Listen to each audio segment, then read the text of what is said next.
नमस्कार, welcome to my channel. आज मला ना चॉकलेट ट्रफल केकची ऑर्डर मिळालेली आहे आणि ज्या दिवशी मला चॉकलेट ट्रफल केक बनवायचा असतो ना त्याच वेळेस मी चॉकलेट ट्रफल पण बनवून तयार करते. जे लगेच ट्रफल बनवते आणि लगेच केक पण बनवते. तर मी बनवलेला ट्रफल ना अगदी 10 मिनिटात सेट होतो. तर म्हटलं चला याची पण रेसिपी तुमच्या बरोबर शेअर करावी. तर चला तर मग बघूया चॉकलेट ट्रफल आणि लगेचच चॉकलेट केक कसा बनतो. तर बघा आपला ट्रफल केक किती सुंदर बनलेला आहे. तर बघा आपल्याला अर्धा किलो केक बनवायचा आहे तर त्यासाठी 200 ग्राम इतकी चॉकलेट लागते.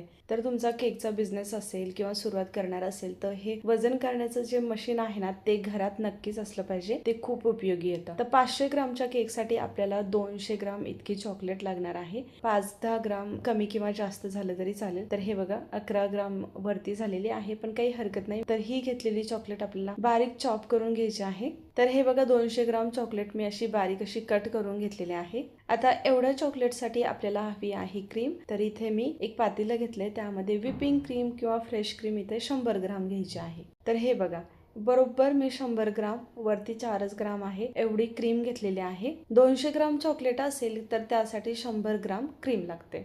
तर मी गॅसवरती एक पातेलं ठेवलेलं आहे त्यामध्ये एक ग्लास पाणी टाकले. त्याच्यावरती आपल्याला हे व्हिपिंग क्रीमचं पातेलं ठेवायचं आहे आणि व्हिपिंग क्रीम आपल्याला हलकीशी गरम करून घ्यायची आहे. व्हिपिंग क्रीम थोडी गरम झाली की त्यानंतर आपण यामध्ये टाकणार आहे चॉकलेट. म्हणजे जी चॉकलेट आपण चॉप करून ठेवलेली होती ना ती चॉकलेट आपण यामध्ये ऍड करणार आहे आणि आता आपल्याला बस ही चॉकलेट छान अशी मेल्ट करून घ्यायची आहे. तर इथे एकसारखं मिक्स करत राहायचं. एकसारखं मिक्स करण्याने ना चॉकलेट थोडी पटकन मेल्ट होते आणि चॉकलेट मेल्ट झाल्यानंतर यामध्ये चॉकलेटचे चंक्स वगैरे राहत नाहीत.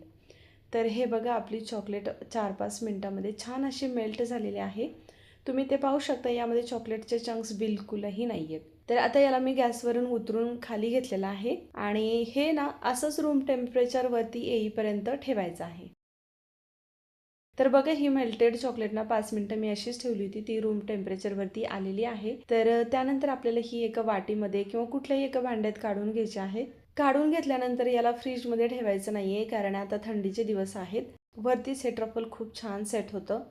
आणि झाकून पण नाही ठेवायचं. झाकून ठेवलं ना की ट्रफलवरती थोडं थोडं पाणी जमा होऊ शकतं आणि जर ते पाणी ट्रफलवरती झालं ना तर या ट्रफलने केक बनत नाही. त्यामुळे हे न झाकताच असंच ठेवायचं आहे. ट्रफल आपला सेट होत आहे तोपर्यंत मी इथे चॉकलेट स्पॉन्ज कट करून घेत आहे. तर चॉकलेट स्पॉन्ज कसा बनवायचा याची जर रेसिपी तुम्हाला हवी असेल ना तर कमेंट बॉक्समध्ये नक्की सांगा. मी याची पण रेसिपी शेअर करेल. आता चॉकलेट ट्रफल केक म्हटलं की तो 2 लेयर्स मध्ये बनतो. त्यामुळे इथे हा वरती जो हलकासा डोम शेप आलेला आहे ना तो मी काढून घेत आहे आणि डोम शेप काढून घ्यायचा. त्यानंतर आपल्याला हा चॉकलेट स्पॉन्ज 2 लेयर्स मध्ये कट करायचा. दोन्ही लेयर्स ना इक्वली झाल्या पाहिजेत म्हणजे सेम झाल्या पाहिजेत. एक छोटी एक मोठी नाही झाली पाहिजे. तर बघा आपला स्पॉन्ज किती जाळीदार आणि किती सॉफ्ट असं बनलेलं आहे आणि इथे 10 मिनिटात आपला ट्रफल पण सेट झालेला आहे. ट्रफल असा चमच्यात घ्यायचा. चमचा वाकडा केला की त्याने त्याच्यातून ट्रफल नाही पडत आहे म्हणजे हे ट्रफल परफेक्ट असं सेट झालेलं आहे. जर तुम्हाला असं वाटलं की हे ट्रफल पातळ आहे तर परत 4 ते 5 मिनिटं तुम्ही ठेवू शकता किंवा सेट होईपर्यंत ठेवू शकता.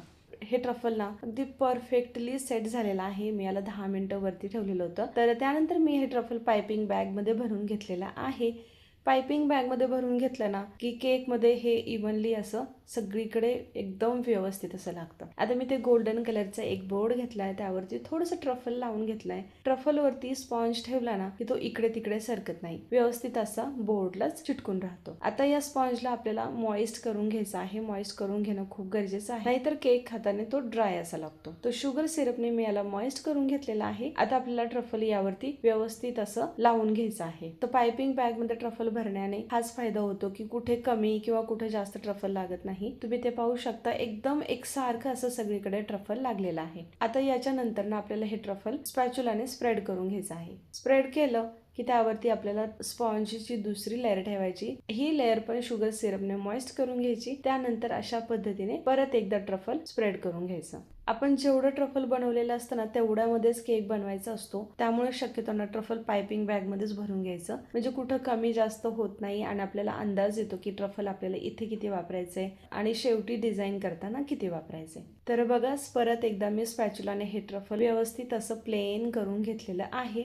आता इथे काय झालं माझ्याकडून ना कॅमेराच्या समोर परत परत हात येत होता त्यामुळे मी ही क्लिप काढूनच टाकली, कारण केक तर दिसत नव्हता, फक्त माझा हातच दिसत होता. फायनल फिनिशिंग करताना काय करायचं, चाकू आपलं जे स्पॅच्युला आहे ना त्याला गरम पाण्यात डिप करायचं आणि केक जोपर्यंत एकदम स्मूथ दिसत नाही ना तोपर्यंत याला प्लेन करत राहायचं. म्हणजे गरम पाण्यात थोड्या थोड्या वेळाने डिप करायचं आणि केक एकदम छान दिसेपर्यंत प्लेन करत राहायचं. तर इथे पाहू शकता केकला आपला एक वेगळी शाईन पण दिसत आहे आणि केक सगळीकडून ना एकदम प्लेन सुंदर असा दिसत आहे.